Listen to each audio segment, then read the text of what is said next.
हर रोज एक नई कहानी देखने के लिए चैनल को सब्सक्राइब करें और बेल आइकन दबाना ना भूलें। एनी आईसीयू के बेड पर लेटी अपनी जिंदगी की आखिरी सांसें गिन रही थी और जस्टिन उसका हाथ पकड़कर रोए जा रहा था। तभी एनी उससे बोलती है, अब तुम्हें जाना चाहिए जस्टिन, बहुत देर हो गई है। मैं कहीं नहीं जा रहा हूँ तुम्हें छोड़कर। तुम मेरी बात क्यों नहीं मानते हो? तुमने तो बहुत मान ली थी ना मेरी बात। जाते जाते भी लड़ोगे क्या मुझसे? कम से कम आज तो रहने देते। मैं लड़ रहा हूँ, रहने दो, मुझे तो बात ही नहीं करनी तुमसे। जस्टिन उठकर जाने लगता है तो एनी पीछे से उसका हाथ पकड़ लेती है और उसे रोक लेती है। जस्टिन की आंखों में आंसू होते हैं और वो जल्दी से उन्हें पोंछकर एनी की तरफ देखता है और फिर उससे पूछता है, क्या हुआ? अभी तो जाने के लिए कह रही थी। मैंने जाने के लिए कहा था, छोड़कर जाने के लिए नहीं कहा था। नहीं जा रहा मैं कहीं यार, तुम्हें छोड़कर जाऊंगा भी कहाँ। जस्टिन फिर से एनी के पास ही बैठ जाता है तो एनी सो जाती है। ऐसे में जस्टिन उसके बालों में हाथ फेरते हुए एनी के साथ बिताए हुए अपने प्यार भरे खूबसूरत लम्हों को याद करने लगता है, जिसमें एनी अपने कॉलेज के लिए लेट हो रही होती है। तो वो जल्दी जल्दी अपनी क्लास की तरफ भागकर जाती है, लेकिन अचानक से वो सामने से आते हुए जस्टिन से टकरा जाती है और फिर बोलती है, ओह नो यार, तुम पागल हो, अंधे हो, दिखता नहीं है? रोज की रोज मुझसे टकरा जाते हो। अरे नजर नहीं आता क्या? एक्सक्यूज मी, टक्कर तुमने मुझे मारी है, मैंने तुम्हें नहीं। हाँ, मेरे पास भी बहुत सारा फ्री का टाइम नहीं है जो मैं तुम्हारे साथ बहस करूं। मैं ऑलरेडी लेट हो गई हूँ। हाँ तो मुझे कौन सा तुमसे बात करने का शौक है, मुझे भी लेट हो रहा है। इस सब के बाद वो दोनों अपने अपने क्लासेस में चले जाते हैं। कुछ टाइम ऐसे ही गुजर जाता है। उनके कॉलेज में एक फैंटेसी बेस्ड प्ले होने वाला होता है, जिसके लिए म्यूजियम की प्रोफेसर सबसे पहले एनी को प्ले में पार्टिसिपेट करने के लिए पूछती है, तो एनी उन्हें हाँ कह देती है। एनी उस प्ले में मेन लीड रोल प्रिंसेस का करने वाली होती है। जैसे ही जस्टिन को इस बात के बारे में पता चलता है तो वो एनी के पास आकर उससे बोलता है, ये क्या कर रही हो तुम? क्या मतलब है मैं क्या कर रही हूँ? उस प्ले में पार्टिसिपेट क्यों कर रही हो? एक्सक्यूज मी, अब तुम मुझे बताओगे कि मुझे क्या करना चाहिए और क्या नहीं?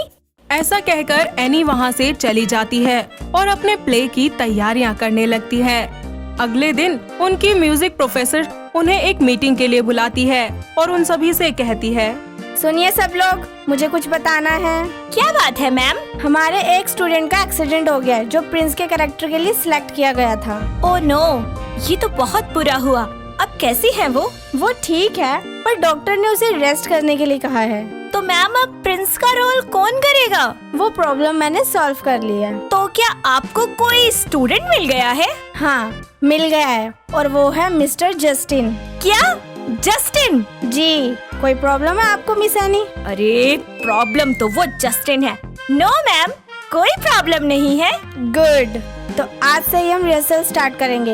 Everyone got it? Yes ma'am. इस सब के बाद जस्टिन एनी के पास आता है और फिर उससे बोलता है, मैंने कहा था ना कि तुम क्या कर रही हो, पर तुमने मेरी बात ही नहीं सुनी। अगर मुझे पता होता ना कि कुछ ऐसा होने वाला है तो मैं खुद ही पीछे हट जाती। तो अब हट जाओ, किसने रोका है? अगर पॉसिबल होता ना तो खुद ही पीछे हट जाती। मुझे कोई शौक नहीं है तुम्हारे साथ एक्ट करने का। मुझे भी। वो दोनों गुस्से में एक दूसरे की तरफ से मुंह फेरकर वहाँ से चले जाते हैं और अपने अपने क्लासेस में जाकर बैठ जाते हैं। अपनी क्लास में जाने के बाद एनी सोचती है, इट्स ओके एनी, वो ज्यादा से ज्यादा क्या कर लेगा, पर हमारे चक्कर में ये प्ले खराब नहीं होना चाहिए। मुझे जाकर उससे बात करनी होगी। एनी जस्टिन के पास जाती है और उससे बात करने की कोशिश करती है, लेकिन जैसे ही जस्टिन एनी को देखता है वो वहाँ से जाने लगता है, मगर एनी उसका हाथ पकड़ लेती है और उसे अपनी ओर खींचकर सामने खड़ा कर देती है और फिर उससे बोलती है, मुझे समझ नहीं आता आखिर तुम्हारी दिक्कत क्या है? मेरी दिक्कत तुम हो।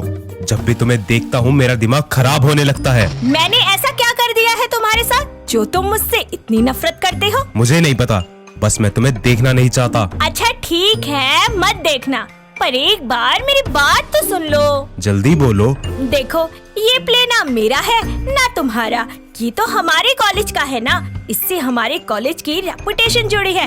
अगर हम ऐसे ही लड़ते रहेंगे तो कॉलेज की रेपुटेशन खराब हो जाएगी। प्लीज हम अपनी लड़ाई साइड में रख सकते हैं। तुम कह तो सही रही हो, पर एक बात याद रखना, मैं सिर्फ प्ले और कॉलेज की वजह से यहाँ पर हूँ, और कुछ मत समझ लेना। मुझे जरूरत भी नहीं है। इस सब के बाद वो दोनों प्ले की रिहर्सल में लग जाते हैं। उनको प्रैक्टिस करते करते एक हफ्ता बीत जाता है। एनी को अब जस्टिन काफी ज्यादा अच्छा लगने लगा था। उनकी बातें और उसकी हरकतें एनी को अब इरिटेट नहीं किया करती थी। ऐसे ही एक दिन जस्टिन कॉलेज टाइम से पहले ही आ जाता है और अपनी लाइंस को पढ़ने लगता है। ऐसे में वो एनी के आने का इंतजार भी कर रहा होता है, लेकिन एनी आती ही नहीं है, जिसके कारण वो थोड़ा सा परेशान होने लगता है। तो वो एनी को ढूंढता हुआ उसके घर चला जाता है। उसके घर पर एनी के पापा गेट खोलते हैं और फिर जस्टिन उनसे कहता है, हेलो अंकल। हेलो, आप कौन? जी मैं एनी के कॉलेज में उसके साथ पढ़ता हूँ। ओह अच्छा। अंकल आज एनी आई नहीं कॉलेज, कहीं गई है क्या वो? नहीं बेटा, वो कहीं नहीं गई, वो घर पर ही है। तो फिर कॉलेज क्यों नहीं आई? उसे पता नहीं है क्या हमारा फाइनल डे आने वाला है? उसे सब याद है बेटा। फिर भी नहीं आई? है कहाँ वो? मैं उससे मिलना चाहता हूँ। नहीं, तुम उससे नहीं मिल सकते। क्यों? क्यों नहीं मिल सकता? बस नहीं मिल सकते। जस्टिन एनी के पापा की एक बात नहीं सुनता और उनके घर के अंदर जाकर एनी का कमरा ढूंढने लगता है। उसे एनी का कमरा मिल जाता है और जैसे ही वो कमरे का दरवाजा खोलकर अंदर जाता है तो उसकी आंखों से आंसू बहने लगते हैं। तो वहीं एनी उसे अंदर आते हुए देख लेती है और फिर उससे पूछती है, जस्टिन तुम यहाँ? सब ठीक तो है ना? ये तो मुझे पूछना चाहिए था तुमसे। ये सब क्या है एनी?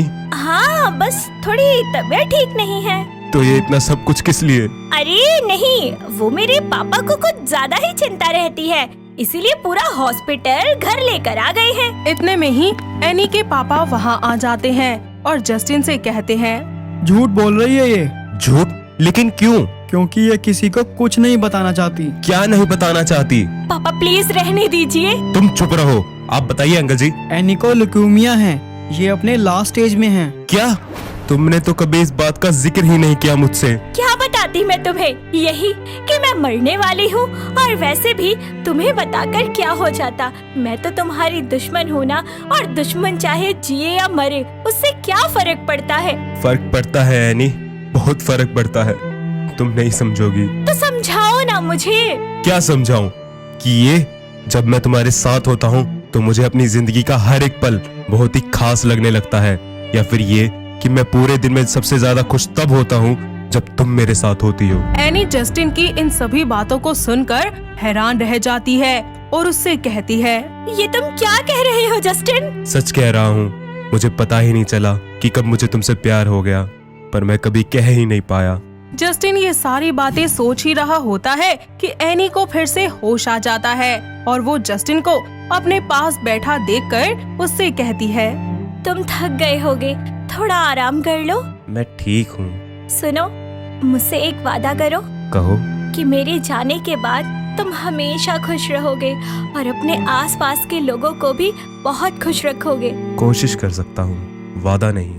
जस्टिन एनी के वादे को पूरा करने की हर मुमकिन कोशिश करता है और उसके जाने के बाद वो फिर कभी भी किसी से शादी नहीं करता और एनी का किया हुआ वादा और एनी की सारी यादें उसकी जिंदगी की सबसे जरूरी चीजें बन जाती हैं और इन्हीं के साथ वो अपनी जिंदगी को बिताने लगता है। तो दोस्तों, कैसी लगी आपको हमारी ये जस्टिन और एनी के प्यार की कहानी? क्या आप इनकी कहानी का दूसरा अध्याय देखना चाहते हैं और जानना चाहते हैं कि क्या आखिर एनी ने वो कॉलेज का प्ले किया था? क्या वो जस्टिन की प्रिंसेस बन पाई थी? अगर हाँ, तो हमें कमेंट बॉक्स में कमेंट करके जरूर बताइए। दोस्तों, अगर आपको ये कहानी पसंद आई तो इसे लाइक करें, शेयर करें और कमेंट करके बताएं कि कहानी में आपको सबसे अच्छा क्या लगा।